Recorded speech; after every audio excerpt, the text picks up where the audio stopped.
Halstead Telephone Company and R&J Broadcasting Incorporated is proud to present to you this broadcast on yourliveevent.com. Hello, welcome in to another edition of the yourliveevent.com Robotics Show. I'm your host, Mac Robinson. Of course, we are powered by Enbridge. Coming up a little later on in the show, we're going to be talking about the BogBots as well as the Red Lake Ogichidaags as we go ahead and start things off here this week. Talking to a referee, talking to another volunteer of the Northern Minnesota Robotics Conference, as well as a first, and that is Shelley Grove. Here's my conversation with Shelley. And joining me now here on the yourliveevent.com Robotics Show, we've got Shelley Grove joining me here. She is a volunteer. She is a referee. And Shelley, one, thank you for joining me. And two, I'm always interested in, how people get started when it comes to, robotics and how they heard about it. What got you into robotics, especially here as well? I do like to tell this story too. What happened was that my daughter first started getting involved back in her sophomore year of high school. That was back in 2016. She had mentioned that both to her father and I that she wanted to participate in robotics. And, I wasn't going to say anything about it. Like, okay, if that's what interests you, go ahead, right? And then she happens to come and say, hey, Mom, Dad, we're going to our first event in Duluth. You guys want to come? And of course, I'm turning to my husband. I'm going, oh, God, how exciting can this possibly be? I'm like, nah, I'm fine. But then come to find out that she sends me the link to the competition. We start watching it that weekend. I'm like glued to the live stream. And this was back when the game was Stronghold. And what a game to come in on, because that was an exciting game. But it turned out that not only was it my daughter's first event, but my daughter's team was on the winning alliance. Oh, wow. Yes. So, and that's the first time that the team, and I'm based out of Warroad, by the way. So the team there would be Team Fred. That's the first exposure I had. They qualified for Worlds. We went down to Worlds in St. Louis. I started attending more of her events in the 2017 year. And then when we found out that another regional was being formed and it was taking place in Grand Forks, North Dakota, which is my hometown, that's when I turned to my husband and said, okay, now is the time we can start volunteering, because that makes the most sense. So that's how I got involved. See, and I love hearing that, especially too. And, for you being able to get started on Stronghold, especially, I know that you as a referee, year to year, not only the students and the players adjusting to the new games, how do you get adjusted to the new games? Because I know that sometimes it can be, varying from year to year. How do you get adjusted to all of it? It was difficult the first few years. The very first year I volunteered, I wasn't even a referee. I was a judge assistant. So I was able to be on the field and witness stuff and stuff like that, right? The first year, I can't tell you, it was slightly intimidating. But now that I've done it for a few years, there are some rules themselves that just don't change. So once you know them, you know them. There are things that don't change, even though the nature of the game changes. There are some rules that come into play because the goals are different. But the basic ones like contact inside the frame perimeter or causing damage or a 5-second rule on pinning, those don't change. So I've become accustomed to those now, so I know what to look for. But I do understand that for a first-time ref, it can be a little overwhelming. Well, and the other thing, Shelley, too, is that, when it comes to, obviously, everybody enjoys robotics, especially as well. And, for me, my first event I got to go down to was down in Alexandria, back in October. I was there. Yeah, and that was an experience. I don't even like calling it an event. I call it an experience because you take it all in at that point. But, I feel like people obviously will talk about the robots and the students that will put in the time and the effort. But, I feel like the volunteers are almost the unsung heroes when it comes to a lot of this because, so much of this isn't even really possible without those volunteers. And, you guys sacrificing your time. In your eyes, what is one of the most rewarding, or what are some of the most rewarding things that you've had, in your time as a referee as well? I just love working with the students themselves. It's so nice that I've told my husband this many times. I'm almost slightly resentful of the fact that there wasn't something like this when I was in high school. So for these students to have this type of a creative outlet, I think is just amazing. So this is my way of trying to fuel that and basically saying, you know, there's a spot for you if you want to get involved. And of course, they all say robotics is not just about the robot. There's so many other things that go into that as far as outreach and marketing, and you're teaching these kids life skills that's going to stick with them for the rest of their lives. That's what I find most rewarding. Well, and Shelley, the other aspect of it too is that, you know, obviously, you know, you have certain volunteers that will come in different events, everything like that. But, you know, I talk about it with some of the students and some of the mentors, but, you know, you have different people from all walks of life that come in to form their team, to form their alliances, you know, throughout the events. But, you know, for the volunteers, it's also a little bit of something similar where, you know, you're getting different people that you're mixing in. You guys all have to work together. You know, for you, what's it like being able to work with these different crews, work with these different volunteers? And I'm sure that there's some overlap with some of them, but getting a chance to work together as a team in that aspect to, you know, put together the whole event. Yeah, and going along with that, I mean, I thought it would be a struggle to have these referees change out from event to event, but we're all here for the same purpose. So it turns out that we all think alike and we all meld together when we're actually on the field. I actually witnessed this when I volunteered for the Worlds last April, because now I'm with people who I've never reffed with before. And it was just a matter of sliding in, and I had a great head ref, to tell you the truth. I mean, all of the head refs I've worked under have been great, but they set the tone for how the rest of the team functions. So even though we have somebody who comes on board, and I'll experience it for sure this year, because I do happen to know that in the competition this weekend, we do have rookies who have not reffed before. So that'll be fun, trying to teach them how to work with the students and how for the most part not to lose your cool. It's way too easy to get so wrapped up in all of the emotion and all of the commotion that happens, especially when you're going into playoffs. So the biggest challenge, I know you haven't asked this question, but one of the biggest challenges as a ref is to slow everything down and just, you know, keep your cool and just take what you see and don't get rattled by what, hey, you didn't see this, you didn't spot this, or, you know, we're not there as, what's the best way? We're there to encourage the students to do the right thing, not to throw the rule book at them. So right. That's what we have to maintain. And I do know that my head refs are very good at maintaining that, which is something I hope to continue when or if I'm allowed to wear the yellow shirts. Well, okay, I got to ask you then at that point too, you know, everybody has these different crazy stories, anything like that, you know, along their journeys. But, you know, for you as a referee, I'm sure that you've had some interesting moments, you know, during some of the games. You know, what are some of your favorite moments from in games? You know, whether it be outbursts. You could actually go to what you actually witnessed it at when I was head reffing the NMRC. I don't believe, and I this is a cool story. I actually emailed the other head refs after this specific competition, because I've never seen what I'm about to explain. I've never seen something like that happen in even a regional event.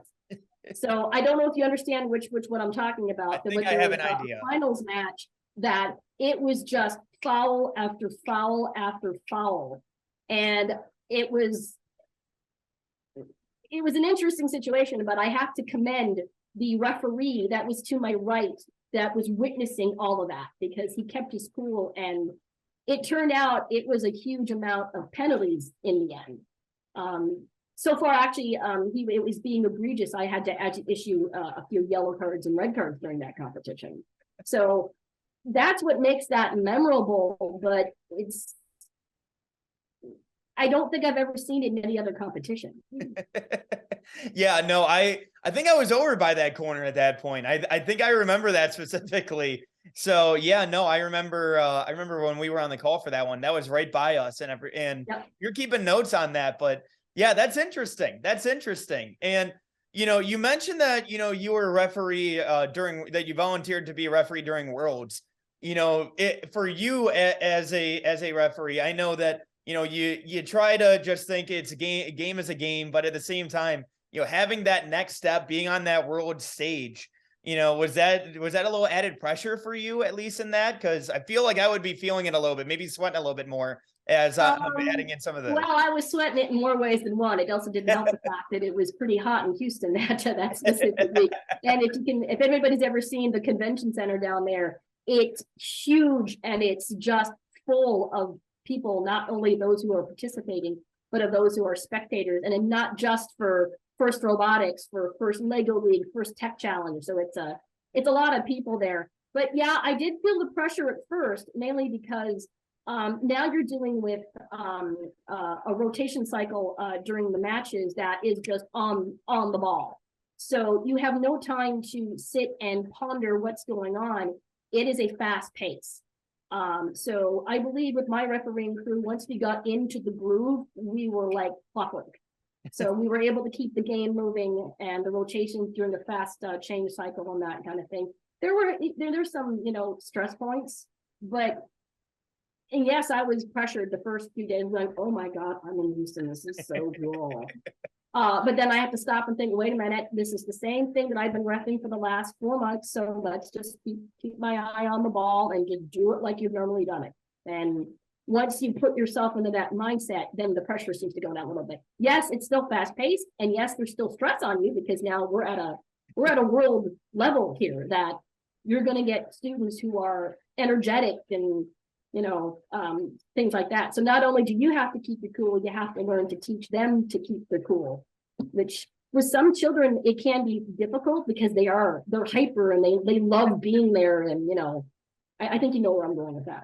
Oh yeah. No, I was the same way. And honestly, you mentioned it earlier. I'm a little jealous that I didn't get to experience this when I was in high school. And I was fairly upset after that I found out that my high school had a robotics team and nobody told me about it. But at the same time, I also feel like at the same time, I would have been that kid that was a little too excited, with everything. That would have been me too. Because if you talk to any of the referees I've reffed with, I'm known as the hyper one. Because, you look at some of the video feeds and say, for instance, we're between matches and the music's playing. Mm-hmm. I'm the one that's dancing. Oh, I'm the same. I was the same. I'm pretty sure you might have seen me when I was in between the matches. I'm the one that's dancing around, everything like that before the lunch break and everything. Yep. Yeah, that's me. Well, Shelley, the other side of it too is that, like you said, you got a chance to experience Worlds, got a chance to see at the NMRC. What are some of your favorite events that you've gotten a chance to referee as well? As much as I love going to Duluth and love seeing the deck, my favorite competition obviously is the one in Grand Forks because it's literally in my own backyard. It's actually considered my hometown team's hometown event because it's 2.5 hours away. It just happens to be sponsored by the company that I work for. I work for Marvin Windows and Doors, and they're a huge sponsor of that event. But I grew up there. But my favorite part of this is that, and this is my favorite story to tell. When I got into robotics back in 2018, like I said, I volunteered as a judge assistant. The judge advisor for that event asked me if, because he was looking for referees for the next event in Minneapolis. And I came to the conclusion then that the judging thing is just not for me as much fun as I had, right? So I said, I know who might be better at this than me. And that's how I got my husband involved. So it's really cool that my husband and I go to the Grand Forks event, and it's the only, I love telling this story, it's the only event that my husband and I do together that we spend the entire time apart. Oh my gosh. Because except not last year, was it the year before? No, it was just last year. He for the first, I can't remember if it's the first or second time, he was on match observance and he was able to sit at the scoring table.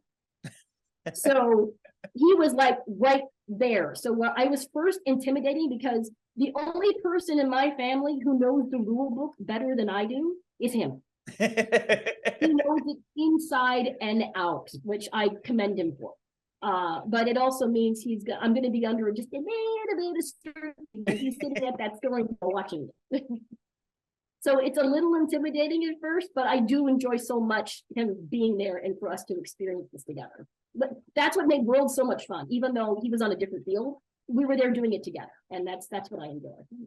Well, and at that point too, you mentioned that your daughter got you started into all of this really by her involvement. How does it feel for you to, your husband's involved, your daughter's been involved, you're now involved. How does it feel to be able to share this with your whole family as a whole and share these types of experiences? Pretty exciting. I mean, I know I have a brother and sister right now. They both live in Canada, and there is First Canada. They've got district events up there. They've been watching this, and they're now, I know both of them are now registered as a volunteer. They just haven't had the opportunity to volunteer yet because of their schedules and stuff like that. So I know for a fact that I would very much like to be able, if somewhere down the line, if I could get my sister involved, and there's a story there too, because I have an identical twin sister. So wow, okay. I can imagine how much fun it would be for both of us to be on the field refereeing at the same time. It'd be wonderful. Well, at that point, that's where you can go ahead and just say, look, if you have any complaints, direct it over to her. No, you got the wrong sister. You got the wrong sister that you thought that you were upset with the call. However, I did find out that she is getting involved in a small way. She actually just volunteer work for Rogers Communications in Canada. I don't know if you're familiar with it. It's a huge telephone, whatever you want to call it. And they are covering the last day of the Georgian College district event. So she'll be on the field interviewing students and stuff like that. So now that's where she's going to get her feet wet in this kind of stuff. So I have no doubt that once her children become a little older, that this would be something that she would actually be willing to do. Oh yeah, and that's what we love to hear, especially as well. And for you, you've done so many of these events. Do you have any keepsakes that you try to keep when it comes to robotics, or like? I don't know. You have a whole wall over here. This is where, I mean, most of the referees who I work with know this of me. They're not all up here, but starting with power up, I like to take a picture on the field that's of a unique perspective. Okay. So now this is the nature of the game, and it's normally it has the first logo in it, and then has the name of the game and stuff like that. I've got them all through Infinite Recharge. I have taken pictures for Rapid React. I just haven't turned it into a tile yet and put it up here. Okay. But if you see the one that's on the top here, this is the very first time. This is my first year as a referee. That's at the Minnesota State Tournament. And the cool thing about that picture, and I can bring it closer if you want to see. I happened to have glanced at it on Facebook when the students were uploading their photos. And I actually know the student who took it. It was a very good friend of my daughter. She just happened to be a year behind in school. And I said, oh my gosh, Sarah, that is an amazing picture. Thank you so much for taking it. And she goes, I'm sorry, Shelley, I hate to break it to you, but I took that picture because that's our robot in front of you. I had no idea that he was standing behind it. So the cool part about that picture is that that's my hometown robot right in front of me. Oh my gosh. Even better, even more sentimental with that. I love to hear that. Shelley, the other side of this as well is that, obviously you've done a lot of events, everything like that. I know we got one coming up here as well, but to get one technical answer out of you, getting a chance to take a look at this season in particular in this new game, kind of going back to the puzzle and strategy side of things. What were your thoughts when you first saw the game for this year? And, as a referee and getting a chance to, take a look through the rules and going into this season, what were your thoughts when you saw that coming into this year? And what do you think are some of the challenges that could present themselves, as well as, some of the interesting side of things that we might not have been able to see the last couple of years? Well, one of the things I can tell you from being a referee for the last 4 or 5 years is that the game itself does not seem to play the way the game animation showed you. There are so many different strategies and so many different combinations of robots and stuff like that, that for me anyway, the game never plays the way I'm thinking it's going to play. So now going into this year, I need to keep a little bit of an open mind so I don't have any preconceived ideas or like that, because the students tend to amaze you on how they push their boundaries to get what they need done in order to accomplish the challenge, which I think is amazing. One of the added components of this game that I think, I'm not sure how this is going to play out, but it sounds interesting, is that, remember, if you watch the game animation, they're working with grids, and the way they're doing it is that they form links, and if they form 5 links, they get the ranking point. But I do like the fact that there's 3 grids in front of each aligned station, and the center one is called the cooperation grid. So this is where the alliances have to work together, because if they form the link inside that grid, then they both have lowered how many links they need to get in order to get the ranking point. They lower from 5 to 4. Interesting. So I think that it's an interesting component, but I'm so anxious to see how many alliances are going to be taking advantage of it, because you never know how that's going to play out. Right. So I find that extremely interesting. And then the added challenge is, in the last few years, the game pieces have all been the same. Now in this one, there are 2 different ones. Okay. Well, I'll take that back. When they did Destination Deep Space, there were 2 different ones. There was the cargo, and then there was the panel that went on the spaceship. So Okay. and that's a pretty cool challenge, because you have to be able to construct that appendage in order to pick up both of them. Okay. Interesting. So, but the added the difference here with this one, that again, I'm not sure how this is going to play out, and I'm hoping it's not going to detract from the excitement of the game. But this is the first time since it was introduced in Stronghold that there's no climbing. There was always a climb in Stronghold, in Steamworks, Power Up. There was always an end game that consisted of a climb. And this one doesn't consist of that. So it'd be interesting to see how the students adjust for that. Because now, instead of climbing, they don't have balance on the charge pad to get the points they need. Right. I'm anxious to see how that plays out. Shelley Grove, she is a referee with FIRST as well as the NMRC. Thank you so much for joining me this week. I really appreciate the time, Shelley. Thank you. I appreciate the time as well. The PRB Boosters are happy to sponsor coverage of the Tigers. Like them on Facebook for events and fundraisers. The PRB Boosters could use your help. Be part of great events and fundraisers, all built to give back and present more opportunities for the students of Pine River Bacchus schools. For information or to get started, email prboosterclub1.com. Meetings are the first Monday of every month at 6 p.m. at the school. Good luck, Tigers, from the PRB Boosters. Restock on food, fuel, and baits at locally owned Station 371 on Highway 371 in Pine River. Station 371 has bait and tackle, quality Cenex gasoline, off-road diesel, and is the only stop with #1 diesel. Make sure to stop by to wash off the sand and salt with their indoor car wash, open when the temp is at least 26 degrees. They'll hook you up with your fishing and hunting licenses too. Station 371 on Highway 371 in Pine River. Thank you for supporting local business. Special thanks to Shelley Grove for joining me here this week. Again, appreciate the time with her. And now we turn our attention over to Red Lake Ogichidaag, my conversation with them earlier today. And joining me now here on the YourLiveEvent.com Robotics Show is the Red Lake Ogichidaag team joining me as the mentor, Sandy Ketterling, joining me, as well as Diane from the team. Both of you guys, thank you for joining me. Appreciate the time. And Diane, I'll start with you. I'm always curious how people got into robotics, because one, I'm still mad. I'm still jealous of you for getting a chance to participate. Nobody told me about this when I was your age. So, how'd you find your way into it? And, what do you love most about it here so far? The way I found out about robotics was that my older sister was in it before she graduated. So, I just kind of learned from her, and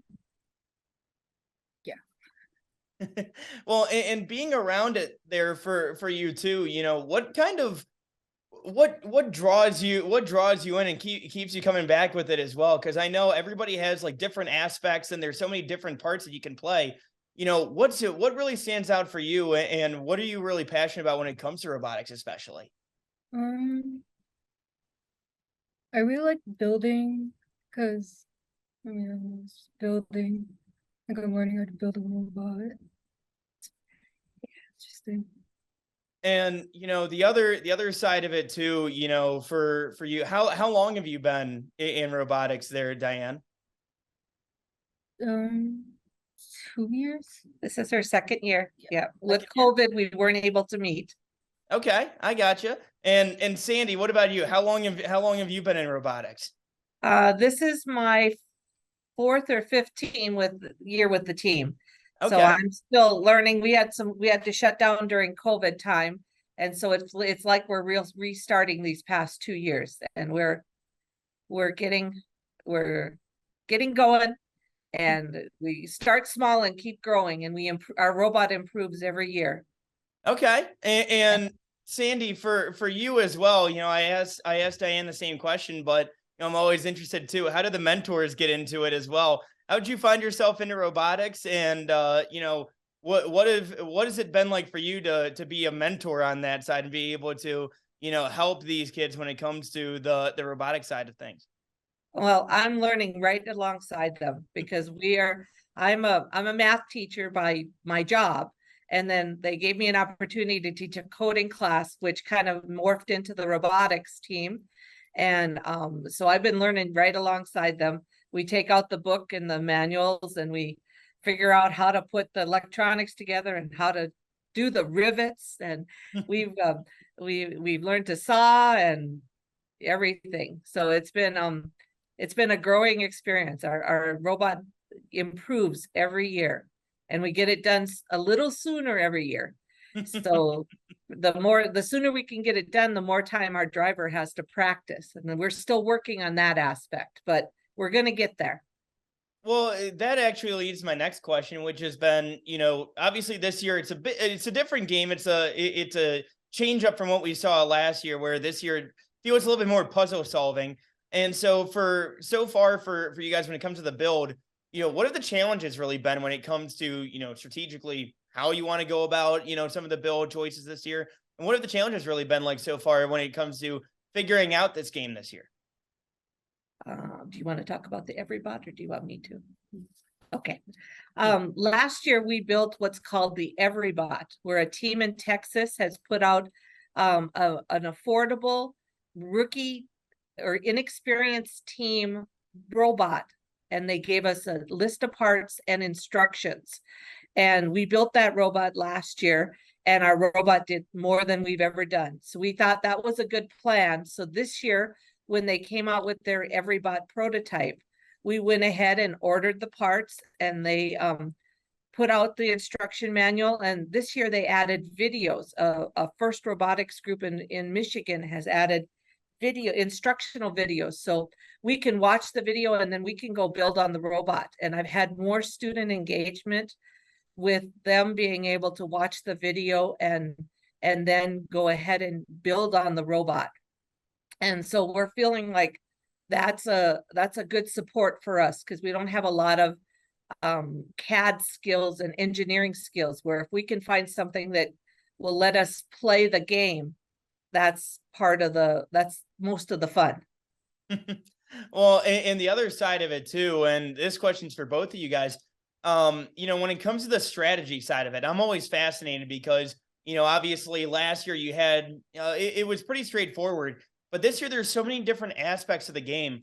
When it comes to the strategy side of things, what really stood out to both of you when you guys saw the game get announced initially? What do you think when we went to the kickoff? What did you think of the game?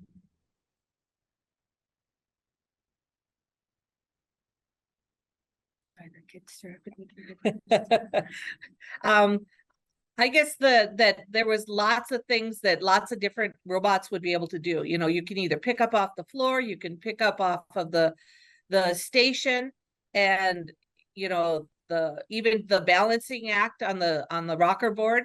There's lots of different things that a team could specialize in to help your alliance earn points when it comes to competition time. And so that's what we're and the Everybot, they really did a nice job of us, where we should be able to pick up both the cubes and the cones from the driver's station. We're not really built to pick up off the floor, but we're pretty fast. And I think we're going to be able to go do some cycles and get some of the pieces on the grid. So that's our goal this year. And then, Diane, for you, you had your sister participate in robotics. Obviously, you're participating in it now. What have been some of your favorite experiences when it comes to robotics as well, whether it be, as a spectator or, also being able to participate in it now yourself? So in October, we went to California and I think. And Diane flew on the airplane for the first time. So she had a new experience there. We were able to go to the ACES conference, which is American Indians in Science and Engineering. And they had a conference there, and we were able to go, and her and the other students were able to, we got to bring our robots with us and drive them and show them to other organizations and people and kind of inspire them to get teams going. Well, and Sandy, I'll ask you the same question. You've had a few years under your belt as a mentor for the team. So at this point now for you, what really has been some of your favorite experiences that you've picked up as a mentor? I love traveling with the kids. We have such a good group, and we've been really blessed with going lots of different places. California was our big highlight in October.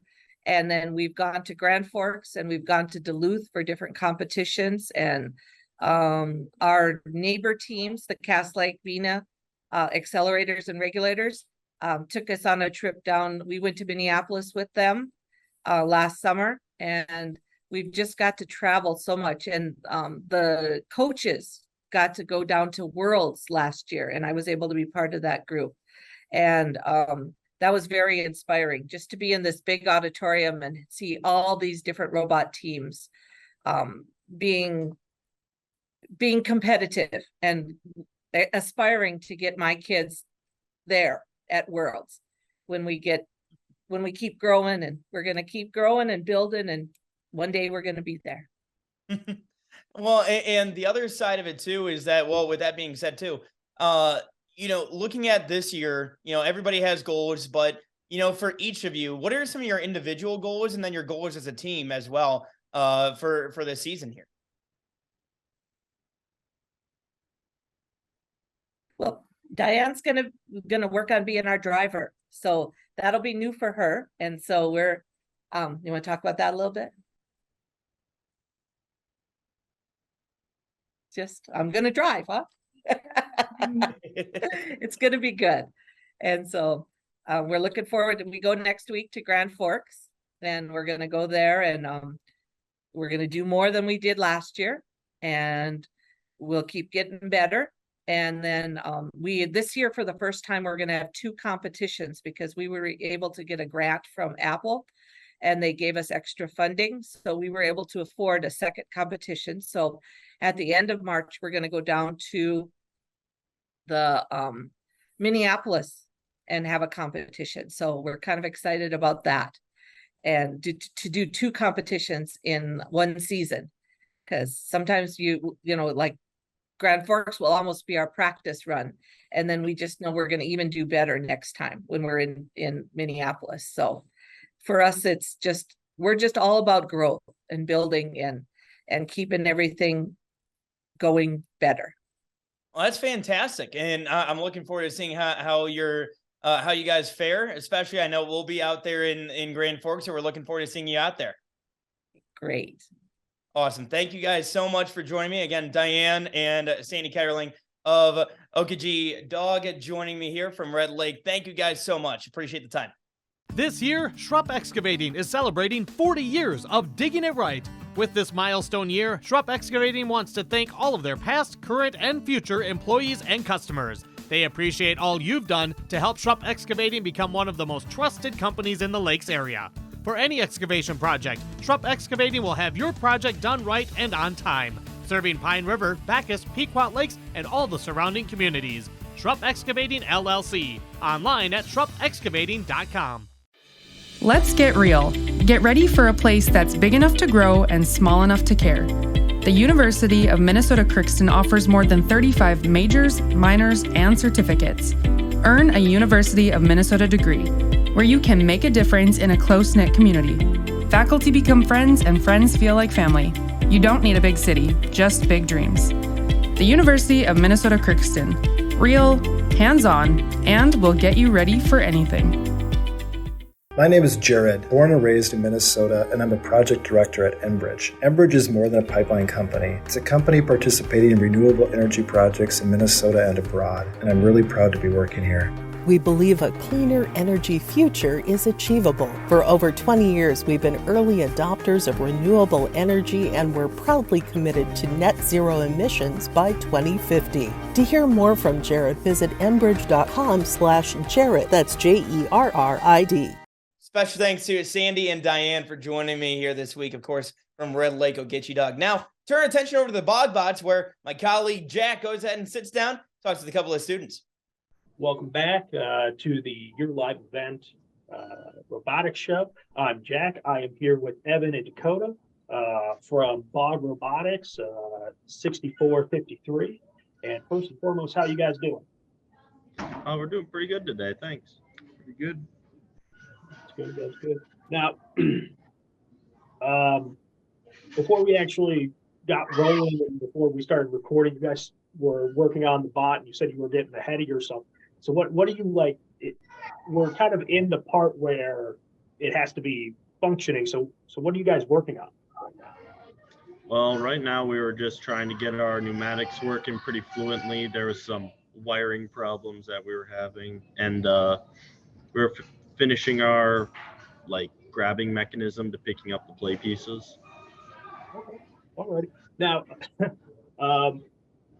one thing at least I really attempt to do here is try to make this as easy to pick up for the layman as possible. So you used pneumatic. What does pneumatic? I guess. A pneumatic.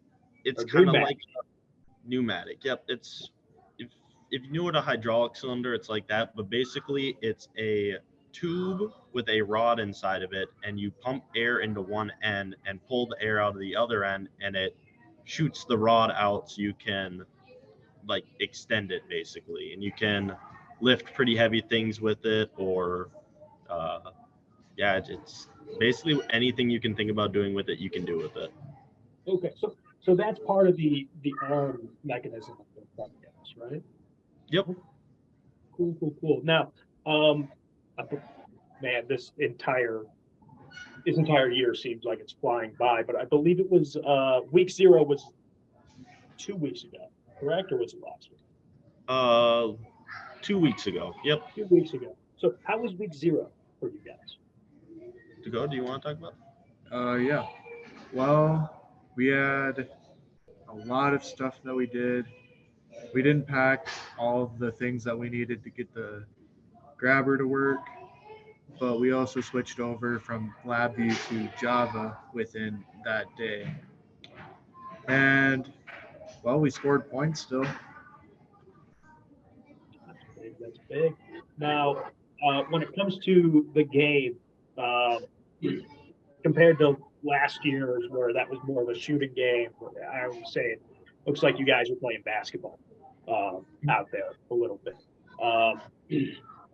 How do you like this year's game? We thought that it was going to be a lot easier without a climbing portion to it and only one goal system. But this, I would say, is probably the toughest robot we've built yet. Because since there's so little things to do, you want to be just the best at everything, which makes for some pretty complicated build. So, complicated build, and with it being week 0, did anything change from your original design or anything like that going into week 0 and coming out of week 0? Everything pretty much changed. Oh. Okay. Well, other than the main lifter, that only changed by how we ran it. Okay. All right. Now, with it being coming out of week 0 and you saying like, hey, like everything changes besides like this one thing, like as a team, did you guys like look at that and go, oh, this completely stinks? Or is it something that was like, oh yeah, no, this was going to happen? It was a system of, we went in to week 0 thinking, oh, this should work, this is going to work, this, like, all this should work, and we left saying, we only have one thing that's working and we have 2 weeks to get this done. So we just need to either modify it or change it as fast as possible. All right. And it kind of sounds like you guys, kind of got that to a point where the modifications are where you want it to be. Yeah, if everything goes right today, the robot should be completely finished and we should be ready to start testing, like, play games by tomorrow. Okay. Now, with especially the coolest thing about week 0 was really it is a preseason game, right? Now, when it comes to testing, playing the game outside of like the arena, you guys have like, did you build like your own little like court thing, or how did you guys actually test it? So for testing, the only thing that we built was the platform that the cubes go on. And for the rest of the stuff, we'll really just mock it up the way that we're going. We have a huge shop room. So for the posts that the cones go on, we might just go grab down like some PVC pipe that they got lying around and try and put the cones on it. And for the switch that we have to drive over, we'll probably just throw a couple 2x4s on the floor, tape them together, and drive over that. Okay. All right. Now, what was something that, I mean, you kind of already brought it up where you thought it was going to be kind of an easier game this year. What about this game has kind of changed that thought process? Is it anything in particular, or is it just like, oh, everything is just 100% different than what we thought? Mainly for us, it was the lack of a climbing element, to say, because our robots have always like focused climbing. Like every year that we've played, there's a climbing element. We were always the robot that climbed really well. Without that, we've really had to branch out and mess with new systems, grabbing stuff off the floor. We switched over to brushless motors, which was been a pretty big jump for us. Brushless motors, if you could explain what that is. We don't know.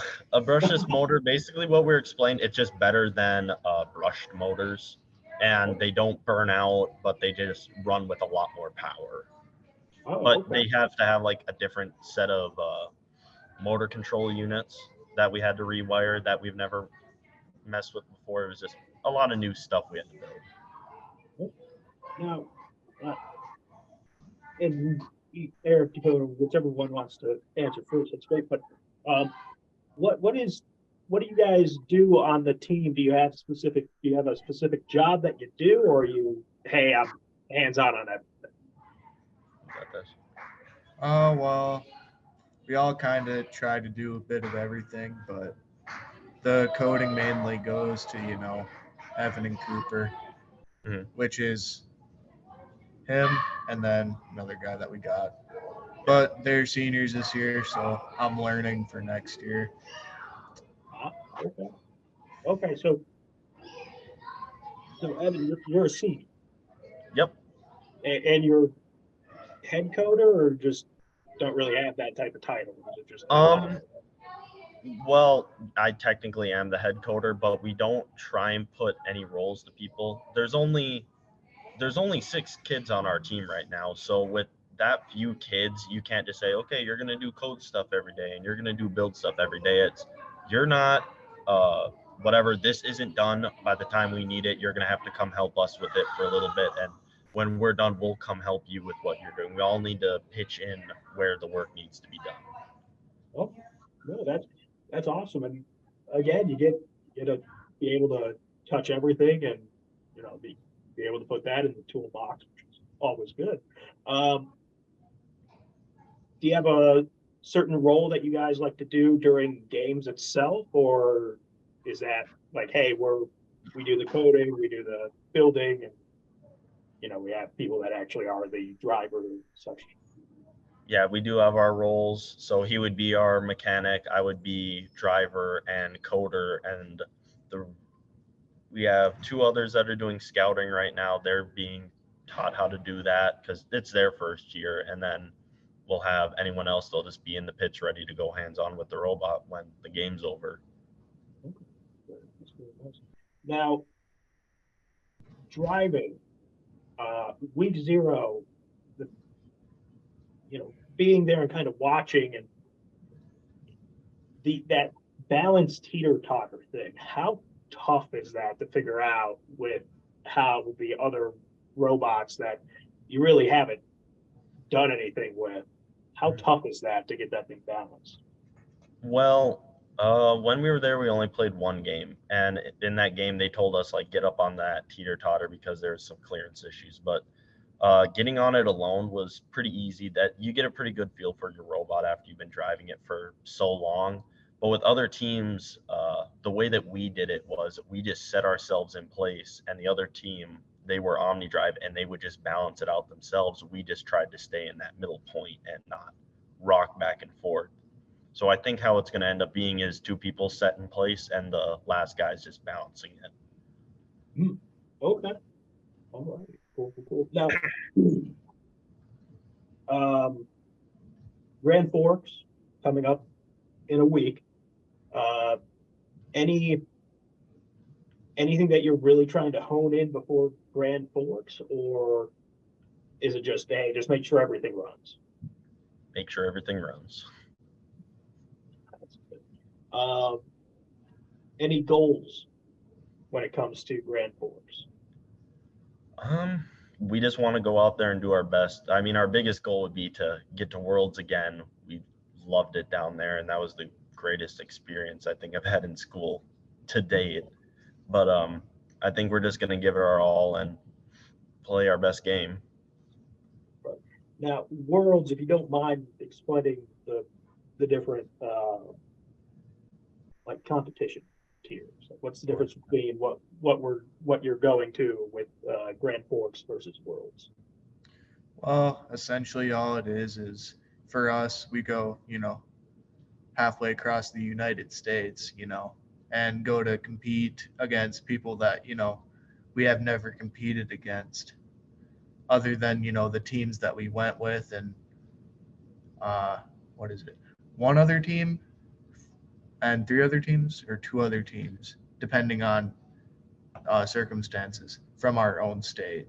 But I don't know, it's a lot different because there's a lot more technological people there than how we are, because we're just small town team. Okay. Now, I was so excited to get into the nuts and bolts of everything that I forgot to ask one of my favorite questions. Typically I ask before we get started, but how did you guys learn of the robotics competition? How did you get into it?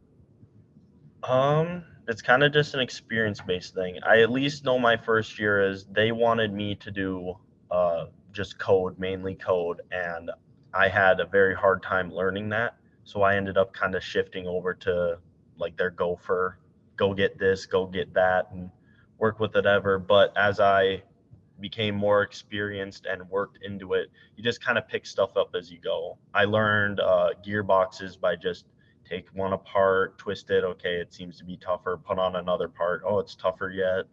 Take it apart and gear it a different way. Oh, it's super fast now. You learn it from experience. You just like see monkey do monkey, basically. Dakota, how about you? How did you get into it?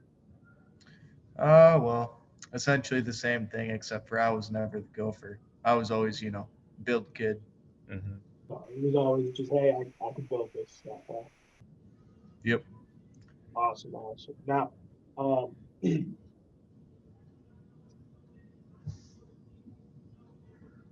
guys kind of already said like, hey, it seems like everybody's main goal for the year is to get to Worlds, right?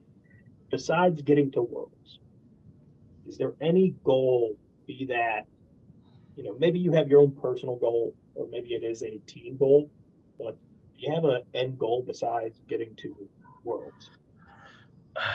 We just want to make our community proud, I'd say. We want to meet those expectations we set the year before. And if not that, we want to, at least for me, I like to take my favorite part of the robot and I say, I want, when people think about our robot, they want to say, oh, they had this and this. This was the best part. I want people talking about our robot and like the thing that we built. I just want to get our name out there. All right. Okay. Dakota? My goal is to win Worlds, obviously, but recognition, yeah, by the community and stuff to put on for scholarships, colleges. And talk about that, because that's always the biggest thing. I mean, and again, check out, like, if you have a opportunity to go check out these robotics competitions, go check them out. It is something really crazy, and I think probably the best thing that I've heard is once you go, I mean, once you drink the Kool-Aid, I mean, you drunk the Kool-Aid, and that was completely my experience. My first experience with it was last year in Alexandria. So cool, really, really awesome. And just kind of like really became really infatuated with the entire thing. Now, you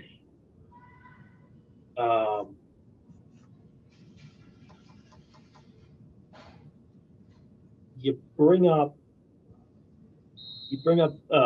community and things of that nature, right? Do you do anything out in the community? Does the team do anything out in the community? In past years, we've done a pancake supper for people in the community, but with 2020 and COVID and people having to be apart, it's been very hard to do that. Mainly our thing now has been we do an assembly before we take off and just let the school see what we've built, what we spent 3 months building basically, and that we're going out there and we're trying our best to show off. I know for Worlds we did a lot of fundraising too. We sold goods, like we cooked some stuff up at home and then we sold it. We sold our t-shirts, and yeah, that's about it. Okay. All right. Now,